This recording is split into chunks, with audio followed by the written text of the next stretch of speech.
Bonjour à toutes et à tous.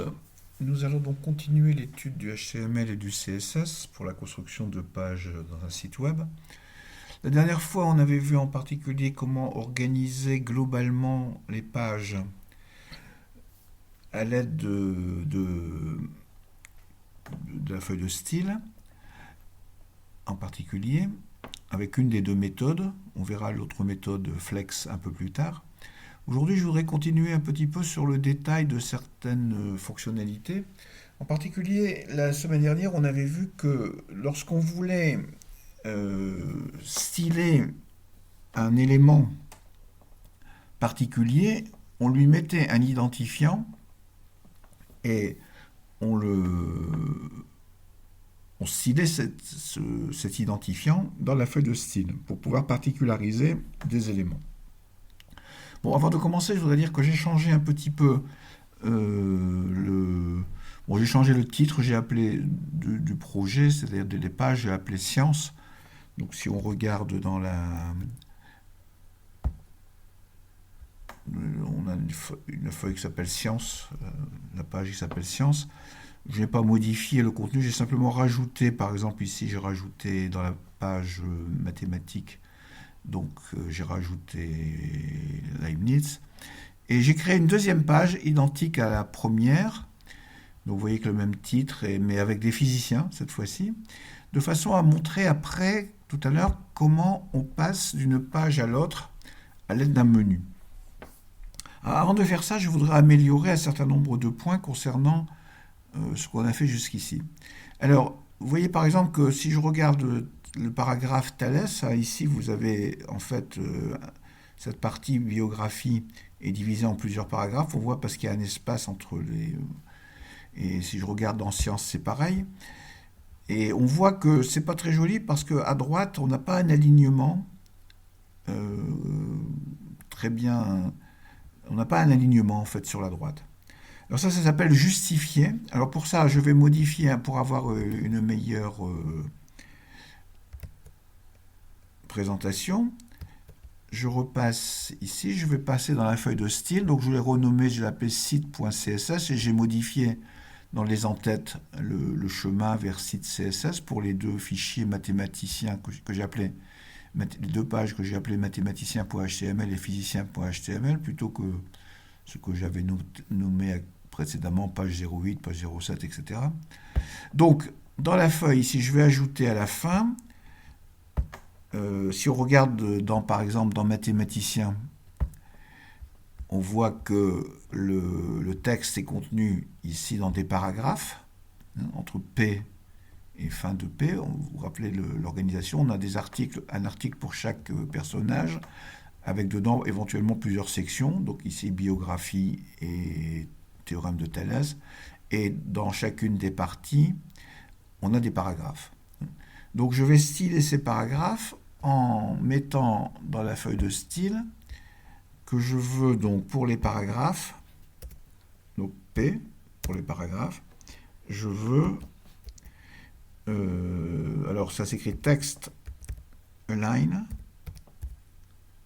alors vous voyez qu'il me le propose là, et là je peux choisir entre centré, aligné à gauche, justifié, aligné à droite, et inherit qui n'a pas d'importance pour le moment. Donc moi je vais prendre justify, c'est-à-dire que ça va permettre d'avoir donc, on va le voir tout de suite. Je sauvegarde, je repasse dans la page, j'appuie sur F5, et on voit que là, on a un alignement correct à droite, des deux côtés. À gauche, c'est par défaut, mais à droite, il faut le faire.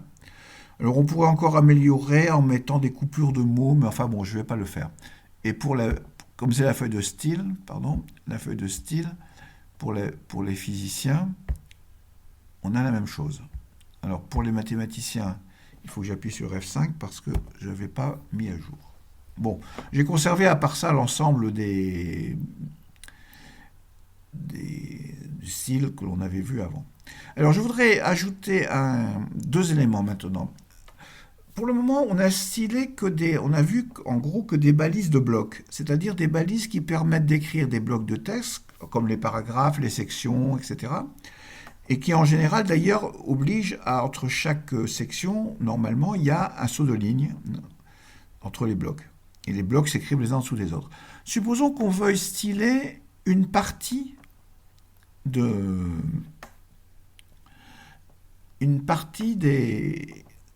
Par exemple, je voudrais styler ici je voudrais mettre du style sur les dates. Je voudrais que les dates se mettent, par exemple, en italique. Alors, bien sûr, il va falloir le faire pour chaque date. Mais alors, comment faire pour... Parce que ça n'est pas un bloc. C'est une partie qu'on appelle en ligne. Dans ce cas-là, il y a deux catégories. Des balises blocs, qu'on a vu jusqu'ici, et les balises inline ou en ligne, qui permettent de styler un petit morceau à l'intérieur d'un bloc, sans avoir à passer à la ligne, par exemple. Donc, je repasse dans l'éditeur, je repasse dans mathématicien, par exemple, et je vais demander à ce que, par exemple, ici, 625, 620 avant Jésus-Christ, ça soit un morceau qui sera stylé d'une façon particulière. Alors, pour indiquer d'abord que je vais spécifier ce morceau par rapport au reste, il faut que je le mette dans une balise qu'on appelle span. Alors ça se fait, je le fais d'abord de cette façon ici. Je mets span avant. Alors, vous voyez que je le ferme. Il m'ouvre l'autre. Ça, c'est pas très pratique. Donc, il faut que je copie, je coupe et je le mets à la fin. Il y a une autre façon de faire, mais je le montre comme ça. Et donc, maintenant, cette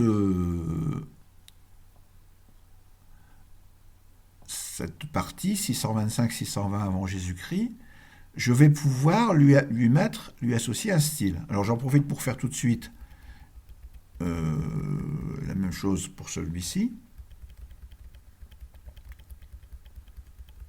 Alors, on peut le faire aussi en...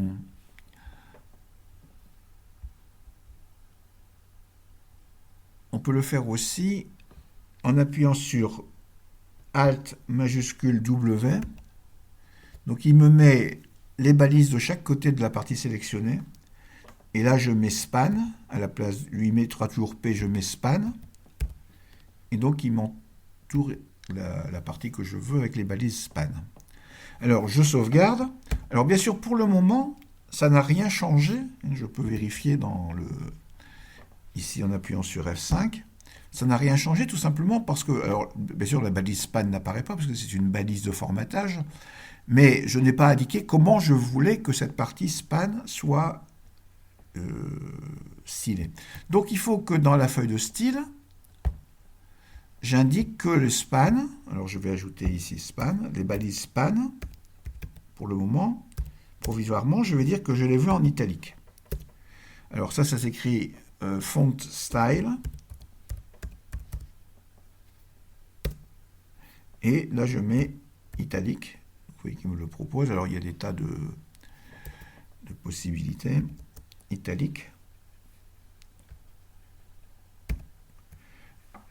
Donc, si je reviens maintenant, j'ai sauvegardé, j'appuie sur F5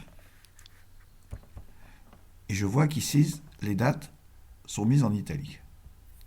Donc, en résumé, la balise span permet de styler un morceau de texte à l'intérieur d'un bloc. Un morceau de texte qu'on appelle en ligne.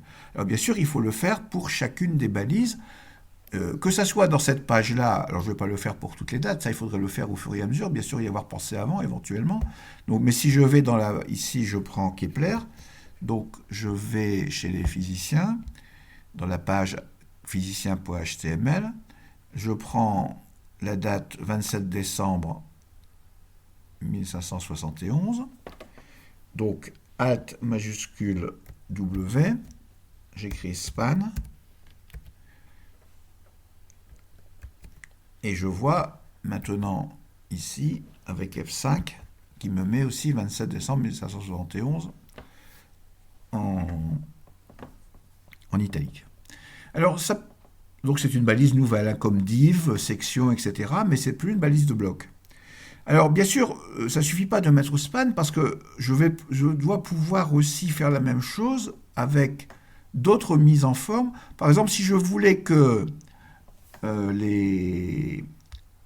les noms de...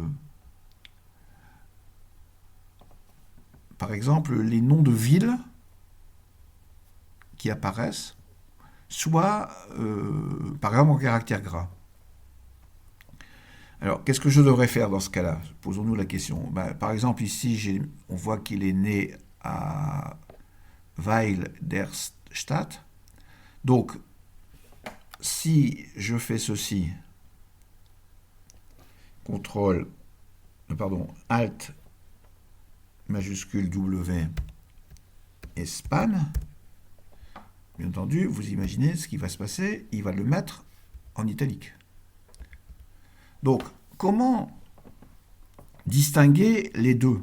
C'est-à-dire comment faire en sorte que le span correspondant à la date soit en italique, ce qui est déjà le cas, et par contre que les spans correspondant aux villes soient, disons, en caractère gras.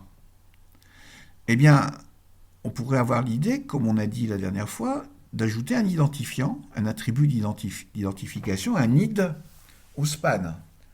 Mais il y a un problème, c'est que, bon, d'abord, on mettrait id par exemple égale ville pour les villes, qu'on mettrait en caractère gras, on va le faire après, et on mettrait id égale date, par exemple, pour les dates. Mais le problème, c'est que cet id ne va pas être unique. Il y a plusieurs villes et plusieurs dates par page. Il peut y avoir. J'avais dit la dernière fois qu'il faut, la règle en général, c'est que les id doivent être uniques. Il peut y en avoir un seul id qui s'appellerait date dans une page. Or, ce n'est pas le cas ici. Par exemple, si vous voyez qu'il y a une autre date, 15 novembre, donc j'en profite pour le faire tout de suite. Donc, je ne peux pas mettre... Je ne peux pas mettre...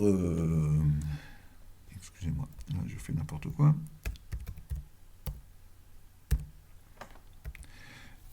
Ici, le span avec id égale date ici, et le span avec id égale date ici, puisque ce sont deux id identiques dans la même page. Alors pour ça, il y a un autre attribut qu'on appelle classe. Donc la classe va permettre de spécifier comme un id, sauf qu'on pourrait avoir la même classe dans plusieurs pages et dans la même feuille aussi, dans la même page. Donc ici je vais mettre par exemple span, alors ça s'écrit, c'est comme l'id, hein, ça s'écrit juste après span, ici. Donc je vais mettre classe égale, alors on met entre guillemets, vous voyez qu'il me prépare le date. Et donc ici je vais mettre aussi span classe égale date. Par contre ici je vais mettre span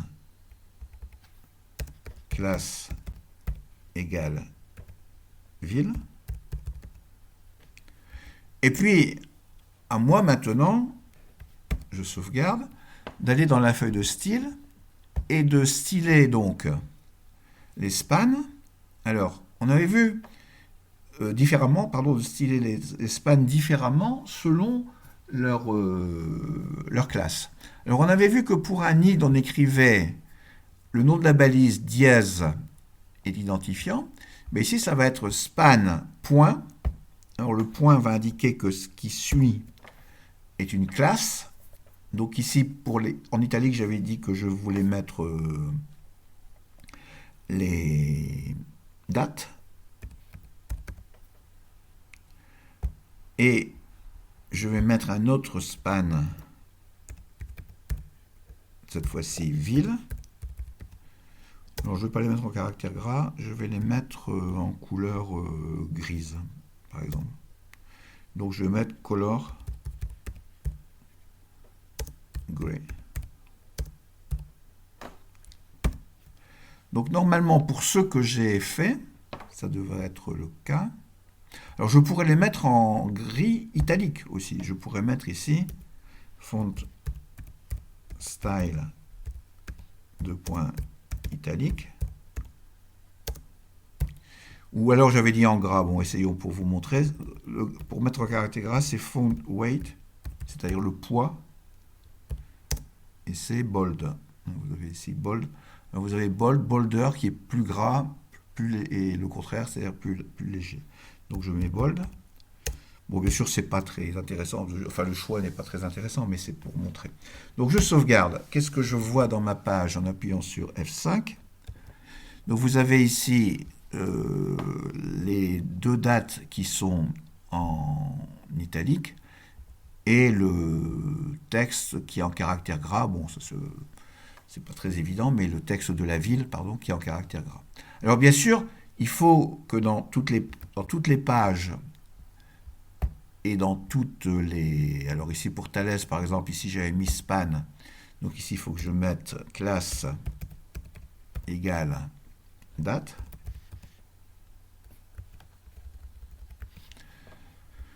Et span ici, classe égale date. Pour que ça ait un effet, et bien sûr, il faut vérifier. Après, là, il est né à 1000, donc là, je vais mettre Alt majuscule W, span, et je mets classe égale ville.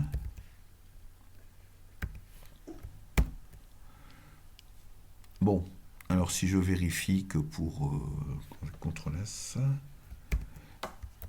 voyons ici dans les mathématiciens, si je prends F5, donc j'ai mis les qui est en gris et les dates qui sont en italique.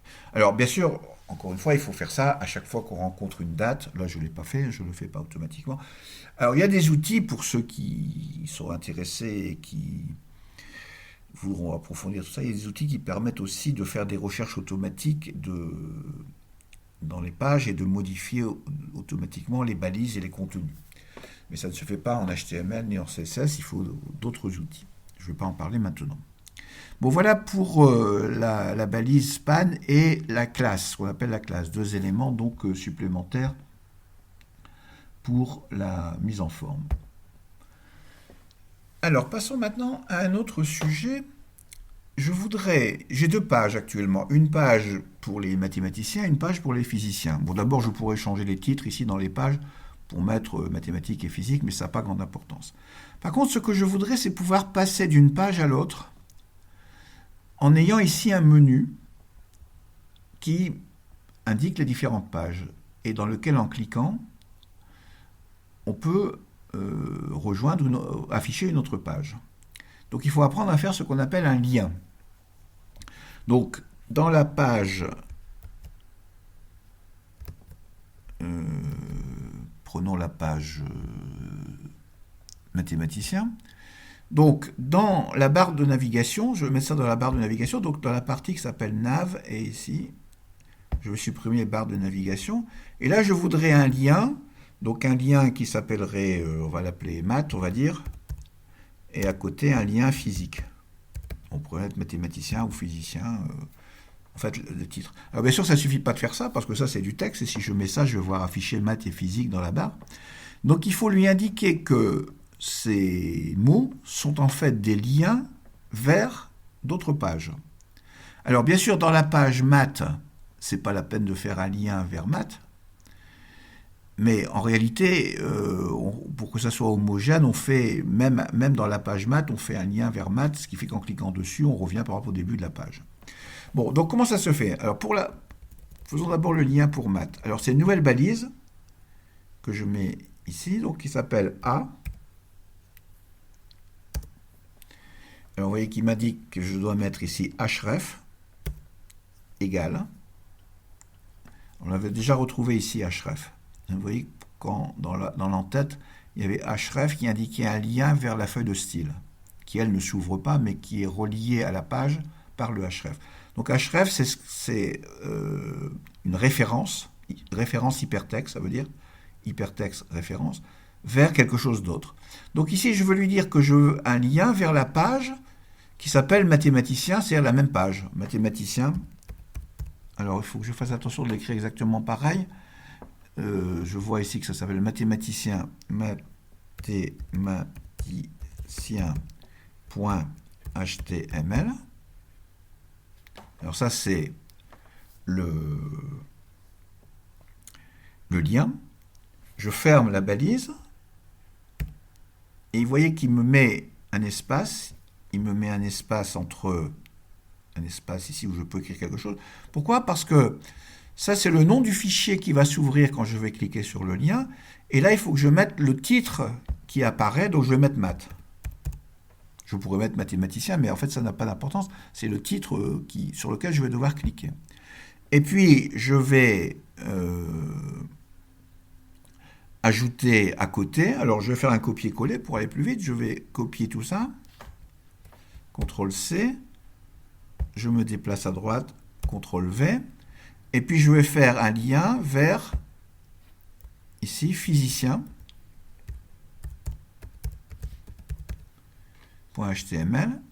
Et là, je vais mettre physique.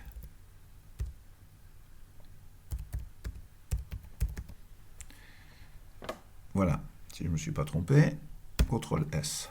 Donc, vous voyez, c'est une balise qui commence par A, se termine par A, qui contient, donc la balise a un attribut href qui est obligatoire, qui indique effectivement la page à ouvrir, et un titre, le contenu qui va s'afficher.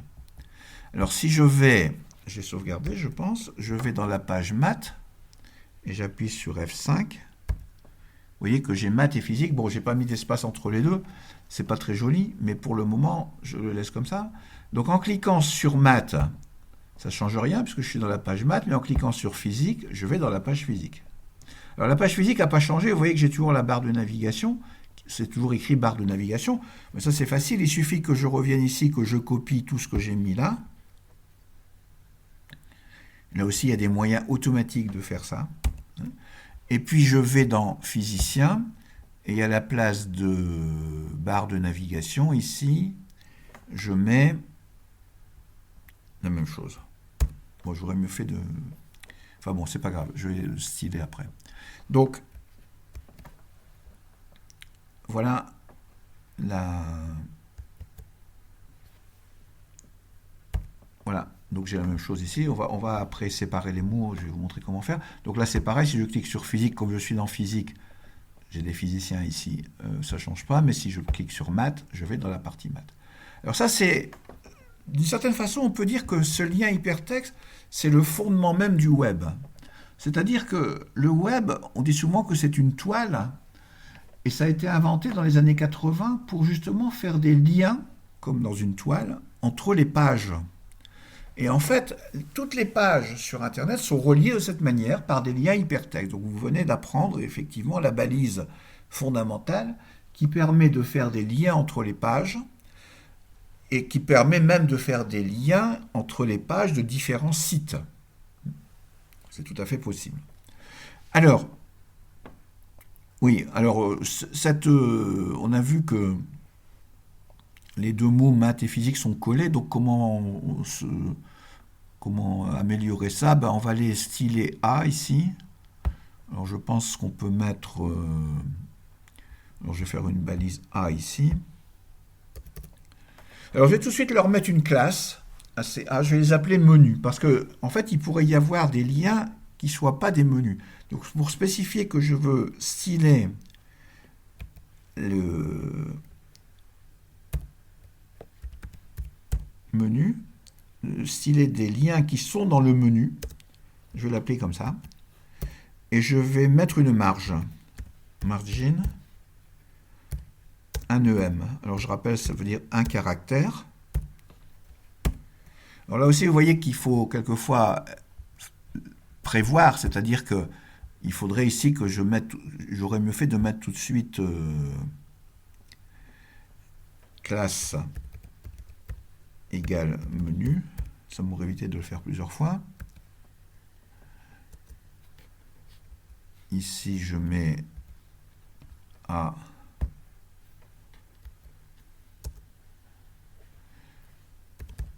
classe égale menu. Et je vais recopier, j'aurais dû le faire avant, je vais recopier tout ça dans l'autre page. J'en profite pour sauvegarder, je vais dans la page physicien, et tout ceci, je triple-clique pour le... Voilà. Alors ça se mettra en forme après. Je pense que ça n'a pas grande importance. On a dit que la disposition des risques n'a pas d'importance, mais enfin bon.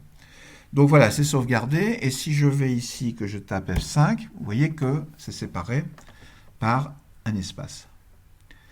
La marge, enfin, donc ici, en fait, il y a un espace, la marge étant de un caractère, il y a l'espace pour un caractère à gauche, et là, il y a un espace plus un autre espace, l'espace de droite, la marge de droite de maths et la marge de gauche de physique, ce qui fait qu'il y a deux espaces. Bon, alors tout ça, ça peut s'améliorer, bien entendu, c'est pour vous donner une idée de la façon de procéder.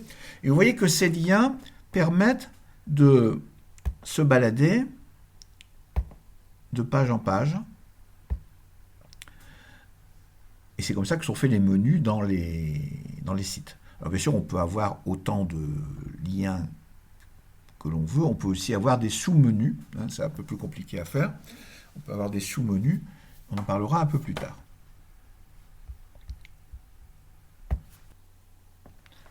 Alors, les liens ne permettent pas seulement de faire d'ouvrir des pages différentes. Ils permettent aussi de se déplacer d'un point à un autre à l'intérieur des pages. Alors prenons un exemple. Ici, dans l'article sur Newton, dans cette page qui contient donc des informations sur Kepler en particulier, Newton, Galilée. Bon, dans l'article sur Newton, à un moment donné, on cite Kepler. Donc je pourrais avoir envie, en cliquant sur Kepler, de me retrouver sur l'article qui est au-dessus correspondant, c'est-à-dire de me déplacer dans la page. Alors c'est le même principe, je sélectionne Kepler et je vais ajouter une balise A. Alors j'emploie la méthode que j'ai montrée tout à l'heure, que j'ai expliquée, qui consiste à prendre Alt majuscule W. Je mets A ici, comme balise. Alors, non, excusez-moi. En fait, la complétion automatique est quelquefois compliquée parce qu'il m'ajoute ce que je ne veux pas. Donc je mets A, ici de chaque côté, il a mis autour de Kepler, et il faut que j'indique ici, dans la balise A, la référence, href. Et cette référence, en fait, c'est une référence, alors pour le moment je ne vais rien mettre, je vais mettre des guillemets, il faut que je lui indique où je veux aller. Alors comment lui indiquer où on veut aller? Eh bien, je veux aller à cet article qui est là, sur Kepler. Alors par exemple, je pourrais mettre ici, n'importe où à vrai dire, mais je vais le mettre sur la balise article qui englobe tout ce qui concerne Kepler. Et donc je vais mettre un id. Id égale, et je vais mettre Kepler en minuscule. On met ce qu'on veut comme id. Il vaut mieux pas mettre d'espace à l'intérieur, mais enfin bon. Donc je mets Kepler. Et maintenant, il suffit ici que je lui mette comme référence. Alors on a vu que les id correspondaient au signe dièse dans la feuille de style. Alors c'est pareil ici. Je vais mettre ici dièse Kepler. Alors, on ne peut pas mettre une classe ici, parce qu'on a vu qu'une classe, il peut y avoir plusieurs fois la même classe dans la même page. Donc là, il ne pourrait pas savoir où il va. Donc il faut le pointer, il faut que le href pointe vers un id. Donc si je fais ça, et que je regarde ce qui se passe dans ma page, en retournant sur la page web, que je valide avec F5, et donc j'étais dans la page des physiciens. Donc ici, je vois que d'abord il m'a stylé par défaut, les liens sont stylés de cette manière. On peut le changer, le style, bien entendu, mais si on n'a pas indiqué de style pour A, donc il met de cette couleur. Et vous voyez qu'il m'a mis de la couleur par défaut des liens avec un soulignement, ce qui veut dire que je peux cliquer. Vous voyez que quand je passe la souris dessus, automatiquement, ça se transforme en main. Et quand je clique sur Kepler, eh ça remonte ici pour mettre en haut pour me montrer l'article concernant Kepler.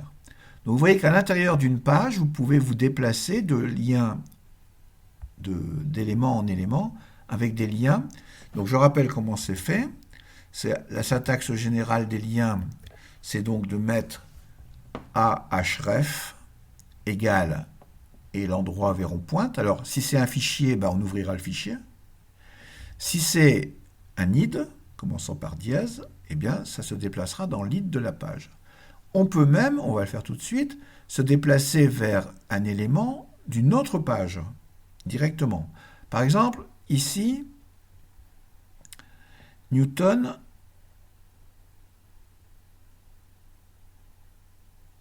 j'ai l'impression qu'il y a quelque chose qui a sauté là, mais enfin bon, c'est pas très grave pour le moment. Je corrigerai après. Et Newton, à un moment donné, fait référence à Leibniz ici. Attendez, il y a tout ça qui est en trop là. C'est parce que j'avais dû l'écrire avant. Voilà. Donc il fait référence à un mathématicien qui s'appelle Leibniz, que j'ai référencé dans la page des mathématiciens. Donc ici, j'ai Leibniz. Donc c'est pareil, je vais mettre un id. Ici, je vais mettre id égale Leibniz. Alors je pourrais mettre ça, un abrégé, je pourrais mettre Leib, enfin bon, pour que ce soit plus clair, je mets Leibniz en entier. L'important, c'est de recopier le bon id de l'autre côté, du côté du lien. Donc là, j'ai indiqué vers quel article je veux pointer, et maintenant, je vais indiquer comment pointer en allant vers les physiciens. Donc c'est pareil, je prends Gottfried Wilhelm Leibniz, Alt majuscule W, je mets A, je clique ailleurs pour qu'il ne mette pas plus de choses, et je mets ici, alors, je ne peux pas mettre seulement href égale dièse Leibniz, puisque il ne sait pas dans quelle page ça se trouve. Lui, pour le moment, le lien pointe à l'intérieur de la page. J'ai oublié le dièse de toute façon. Donc, si je mets ça, je sous-entends qu'il y a quelque part un id, un élément qui a pour id Leibniz, dans la même page, dans la page des physiciens, ce qui n'est pas le cas. Donc, il faut que je lui indique avant le fichier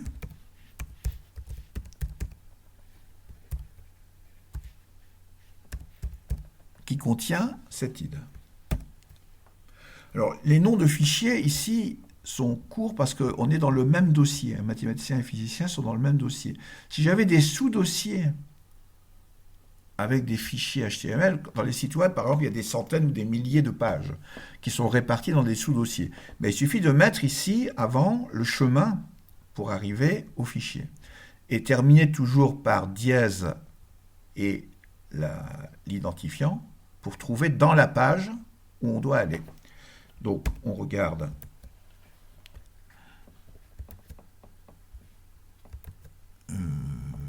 ici, F5.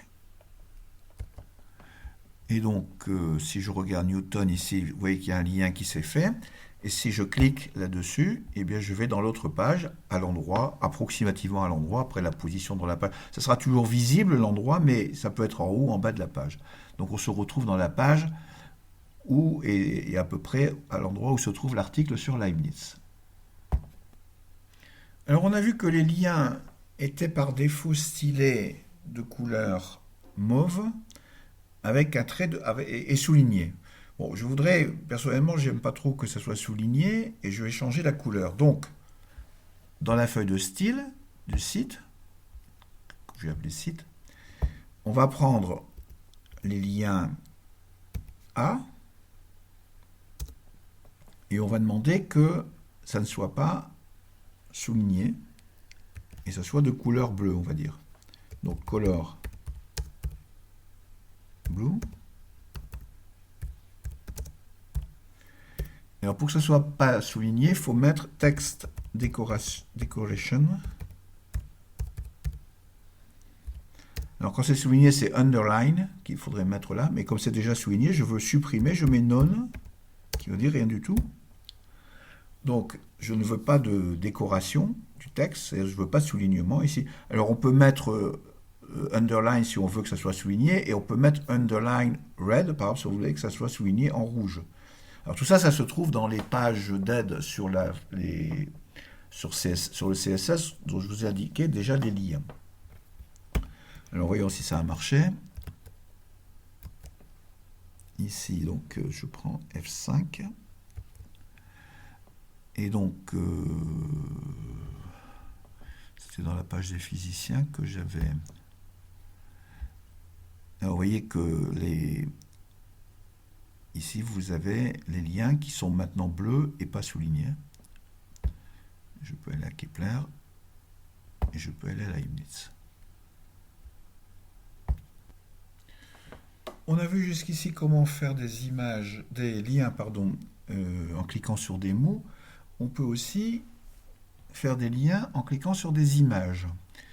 Alors, comme je me sers beaucoup de Wikipédia pour le contenu de mes pages, je vais mettre une icône Wikipédia que j'ai récupérée. Vous voyez ici que dans le dossier de mon projet, dans le dossier images, j'ai téléchargé avant une image qui est l'icône officielle de Wikipédia, qui s'appelle wikipedia.png. Donc, elle est dans le dossier images. Donc, je vais, par exemple, commençons par mathématiques ici. Je vais mettre cette icône quelque part dans la page et en cliquant dessus, on devra se retrouver sur la page d'accueil de Wikipédia. Donc pour ça, souvent ce qu'on fait, ce genre de choses, c'est on le met dans le bas de page, ici dans Footer, donc j'enlève bas de page, et je vais d'abord insérer l'image. Alors pour insérer l'image, on avait déjà vu comment il faut faire. Je mets image, la balise image, et la source, c'est-à-dire l'endroit. Alors là, c'est pas href, particulièrement pour les images, il y a un attribut particulier qui est source, et il faut que j'indique le chemin pour aller trouver l'image. Alors comme c'est dans le sous-dossier image, je mets entre guillemets image slash pour indiquer que je descends dans le dossier. Et là, je mets wikipedia.png. Et ça suffit. Alors, la balise de fermeture n'est pas utile, parce qu'en fait, on ne peut rien mettre dedans. Donc, je vais la supprimer. Ça n'a pas d'importance, à vrai dire. Normalement, donc... Alors ça, je le reporterai après, à vrai dire. Je vais vérifier que l'image est bien reconnue. Donc, je vais... dans ma page mathématicien.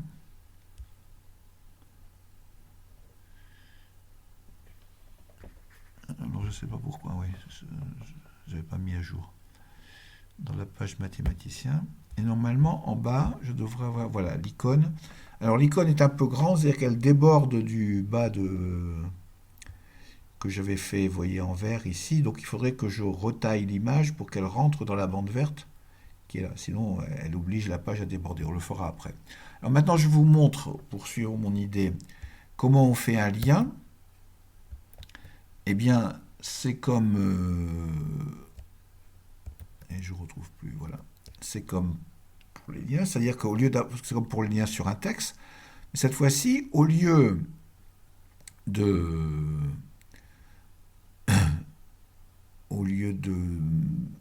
d'avoir comme titre de lien le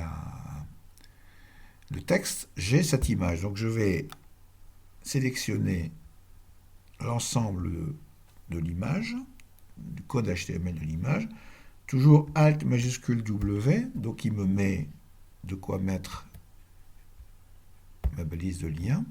Et là, je lui indique que je veux pointer vers le site de Wikipédia, qui je pense, alors c'est href donc, et je pense que c'est wikipedia.html. Sinon, si ce n'est pas ça, je vérifierai, je modifierai. Donc, vous voyez, il y a deux choses différentes ici. Donc, il y a l'image elle-même qui est ici et qui indique comment afficher l'image qui se trouve dans le dossier qui est là. Et puis, l'ensemble est encapsulé dans une autre balise A qui renvoie à la page HTML.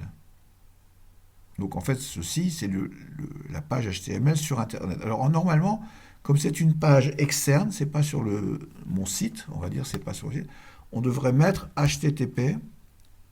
Je suis pas sûr que ce soit obligatoire. Alors je vais pas le mettre. Peut-être que si quand même. HTTP.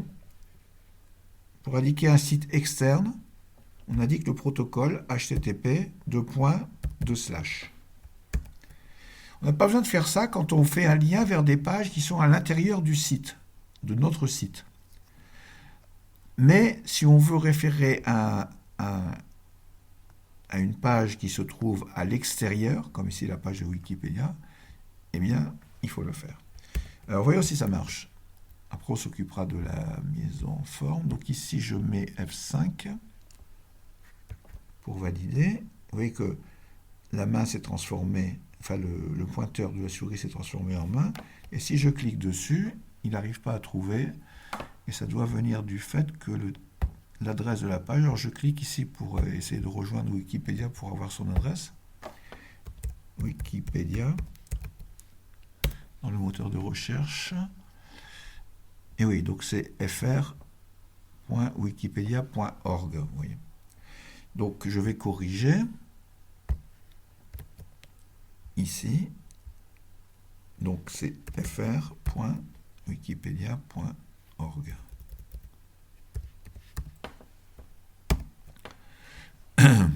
Alors bien sûr, quand vous faites référence à une adresse extérieure, il faut connaître, contrairement à moi, cette adresse. Donc, réessayons. Ici, je reviens une page en arrière, parce que j'étais parti. Donc, j'actualise ma page. Et voilà, ça marche. Alors après, il faut que là, je suis sorti de mon site, je suis parti sur Wikipédia, et donc là, en revenant en arrière, je reviens sur mon site. Donc, vous voyez que là, j'ai fait un lien sur une image. Alors, cette image, elle est un peu grosse pour une icône qui pointe vers un autre site. Donc, je vais simplement dire que l'image... Alors, cette image, je vais lui indiquer ici... Je peux mettre... Là, j'ai un attribut qui est obligatoire, qui est la source de l'image. Mais je peux mettre d'autres attributs en séparant par des espaces. Alors, par exemple, je vais lui mettre un id égale Wikipédia, de façon à pouvoir le styler, ce lien. Enfin, cette image, plutôt. Donc, maintenant que j'ai fait ça, je vais dans ma feuille de style et je dis que une image qui a pour id, donc dièse Wikipédia, je veux qu'elle soit de largeur, alors je ne sais pas combien j'ai mis pour le... Bon, je vais mettre 32 pixels. Il ne faut pas la mettre trop grand. Parce qu'en fait, elle l'affiche par défaut à la taille de l'image que j'ai téléchargée. Donc là, il faut que je la retaille et de la hauteur 32 px. C'est peut-être un peu grand, je vais voir. Donc, CTRL S, et voyons ce que ça a donné ici. Voilà, elle est rentrée dans la... Alors, il y a d'autres moyens de faire en sorte qu'elle s'adapte automatiquement à la hauteur du bas de page. Alors, je vais aussi la décaler un petit peu, donc je vais mettre une marge à gauche et à droite. Alors, je vais mettre ici, donc, margin left.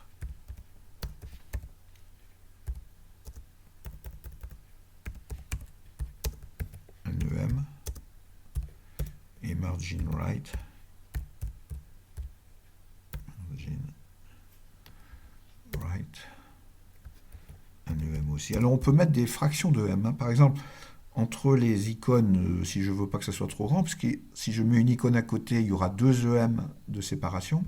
Donc je peux mettre ici 0.5 par exemple EM. Alors là, ça ne va pas se voir parce que je n'ai qu'une icône, mais je peux très bien mettre des fractions de caractères, hein, des fractions de la taille de caractère.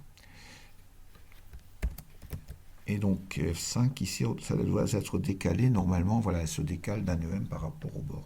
Alors souvent dans la barre du bas, ou on pourrait le mettre aussi dans la bande jaune ici dont je n'ai pas encore parlé, mais je vais lui assigner une autre fonction pour les prochaines émissions, pour les prochaines vidéos.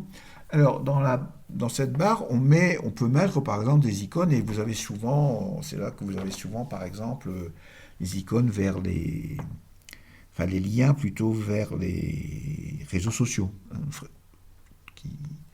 qui ont chacun des icônes spécifiques, comme Twitter, etc. Donc vous pouvez mettre ici une suite d'icônes sur laquelle en cliquant, vous pourrez aller des icônes de réseaux sociaux. Alors bien entendu, cette icône que j'ai mise dans le bas de page, il faut que je la mette aussi dans la page physique. Hein, pour le moment, elle n'y est pas. Alors comme d'habitude, ce que je fais pour le moment, c'est je prends dans la page math le code correspondant, ici, en sélectionnant, en tapant CTRL-C. Je vais dans la page physique, je me place ici, j'enlève bas de page. Et voilà. Donc, il n'y a pas besoin de modifier le CSS, parce que le CSS, la feuille de style est valable pour toutes les pages, donc il n'y a rien à modifier de ce côté-là. Donc ça va marcher automatiquement.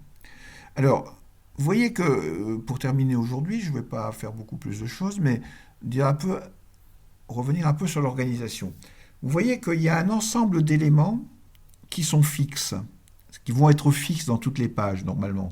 Alors après, vous pouvez avoir des sites aussi où toutes les pages sont différentes, mais souvent, vous avez une certaine continuité dans l'organisation des pages de site. En particulier, vous avez toujours un en-tête avec le titre, header ici, une barre de navigation, une colonne de gauche dont je n'ai pas parlé pour le moment, un bas de page. Cette partie-là, souvent, vous allez retrouver dans toutes les pages. Donc, ce qu'on fait souvent, c'est on crée une page vide qui contient uniquement ces éléments et qui permet d'être recopié à chaque fois qu'on fait une nouvelle page, sans avoir à tout réécrire. Il y a d'autres techniques aussi. En particulier, l'éditeur permet aussi de sauvegarder des morceaux de pages et de les réintégrer automatiquement à l'endroit que l'on veut. Par contre, la partie main, la partie principale, c'est-à-dire celle qui change à partir d'ici, celle qui change dans chaque page, le contenu même de la page, bien entendu, il faut l'écrire à chaque fois. Bon, alors, la prochaine fois, j'expliquerai. Il y a des tas d'autres choses à faire avec le HTML et le CSS, mais comme il y a trop de choses pour qu'on puisse imaginer tout faire comme ça au début, je vais avancer un petit peu, c'est-à-dire que si j'ai besoin d'autres éléments du CSS ou de l'HTML, je l'expliquerai au fur et à mesure. Par contre, je vais expliquer maintenant comment ajouter une troisième couche, on va dire, à une page web, c'est-à-dire la couche d'animation avec ce qu'on appelle le JavaScript. Alors c'est justement, j'ai réservé dans les pages web cet endroit, ici, dans la colonne de gauche, pour vous montrer comment on crée des boutons sur lesquels, lorsqu'on appuie, se déclenche ce qu'on appelle un script, c'est-à-dire quelque chose qui va modifier de manière interactive le contenu de la page ou poser des questions à l'utilisateur et les insérer dans la page, etc. Donc ça demande de commencer à apprendre, en plus du HTML et du CSS, un troisième langage qui s'appelle donc JavaScript, et je commencerai ceci la prochaine fois. Je vous remercie de votre attention et donc à bientôt.